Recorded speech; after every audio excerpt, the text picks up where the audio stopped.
We have the most propagandic of propagandic headlines. Who is in Putin's axis of upheaval? You wouldn't guess from this article that the axis of upheaval is actually the Shanghai Cooperation Organization. Its primary objectives are promoting regional peace and stability, enhancing economic cooperation and cultural exchange. It's also talked about as the anti-NATO. And granted, in Western media, they want to say the anti-NATO to give the sense that the SCO, as it's known, is an equivalent military alliance, but it's not. It doesn't have the same structure as NATO, but it is the anti-NATO in that it has a very different function, a different way of trying to bring together countries in the world. So it counters NATO in that sense, like as in if peace countered war, but not in the sense that NATO pretends to promote peace. You know, like Mark Rutte saying that if you want peace, you have to prepare for war. It's not that type of organization. This year marked a significant moment. I think a lot of people are looking at the US's decline on the world stage and seeing the opportunity China currently presents and how different that is from the US's imperialist approach. Let's look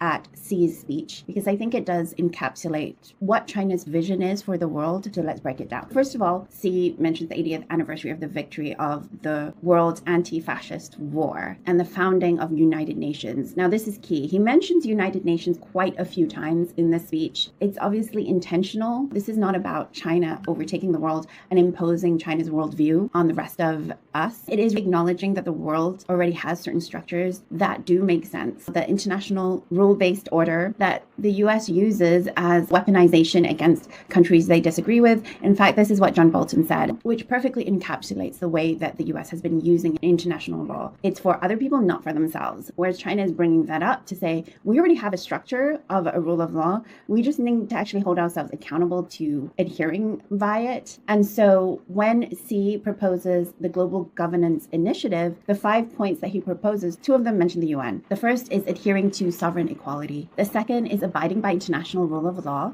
which, like I mentioned before, is already established via the UN. The third is practicing multilateralism. The fourth is advocating a people-centered approach. And the fifth is focusing on taking real actions. This is very different to the US empire's approach, which is a lot of talk and very little action. This speech has been considered by many to be like an anti-US, anti-bullying speech, which I think it is actually, but it's done in a very diplomatic way that still acknowledges the rest of the world and gives a roadmap for how we could proceed working with each other in a framework that's already established. And finally, he quotes from an ancient Chinese philosopher, uphold the great principle and the world will follow. This is a significant moment that shows a genuine shift from the unipolar US empire-led world to a multipolar moment. Do you agree?